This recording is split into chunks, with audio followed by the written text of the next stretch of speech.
यहाँ एकजना साथीले कमेन्ट गर्नु भएको रहेछ, त्यही कमेन्टको रिप्लाई दिऊ। किनभने यो कमेन्ट यस्तो छ कि धेरैजनालाई काम लाग्न सक्छ। यो कमेन्टको रिप्लाई दियो भने धेरैजनाको जिज्ञासा हुन्छ, मनमा हुन्छ मलाई पढाइ छैन मेरो, मलाई खासै इङ्ग्लिसहरू पनि आउँदैन हैन, यस्ता यस्ता कुराहरू मनमा कति ड्राइभर साथीहरूको मनमा हुन्छ। त्यसले गर्दाखेरि यो बनायो भने चाहिँ यसको मेरो रिप्लाई दियो भने चाहिँ धेरैजनालाई फाइदा हुन्छ भन्ने हिसाबले मैले यो भिडियो यो कमेन्टको चाहिँ मैले रिप्लाई दिँदैछु।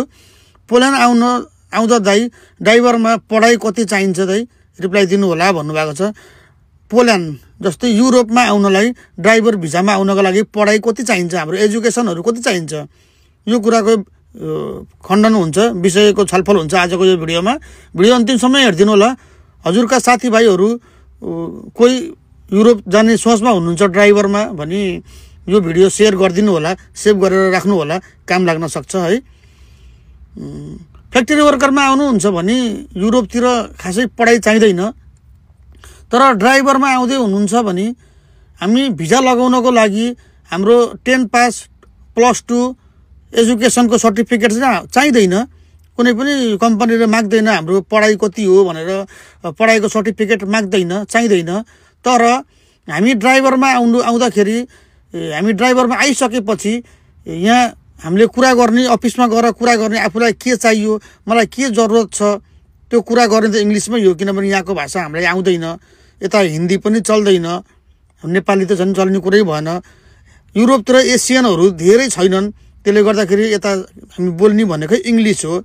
र जस्तै हामी ड्राइभर काम गर्नको लागि युरोप आइन्छ, जस्तै मेरो कुरा गरौँ एक्जाम्पल उदाहरणको लागि, मैले गाडी लिएर पोल्यान्डको कम्पनीमा काम गर्छु। मैले कम्पनीबाट गाडी लिएर म जर्मन, फ्रान्स, इटाली जान्छु है।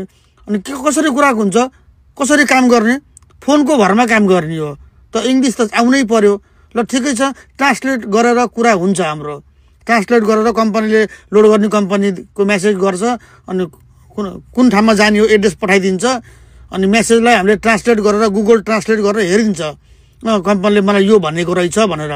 तर कुनै बेला बाटोमा गाडी बिग्रेला, कुनै बेला इमर्जेन्सी पर्ला, ल कम्पनीले कुनै कम्पनीमा लोड गर्न जा भन्यो भने हामी त्यहाँ लोड गर्न गइन्छ। अनि त्यो कम्पनीले यहाँ त लोड छैन तेरो भन्यो भने कम्पनीलाई फोन गर्न पर्यो। कुनै बेला इमर्जेन्सी पर्यो भने पुलिसले समातेको हुन्छ, मलाई यस्तो भयो, यस्तो प्रब्लम भयो।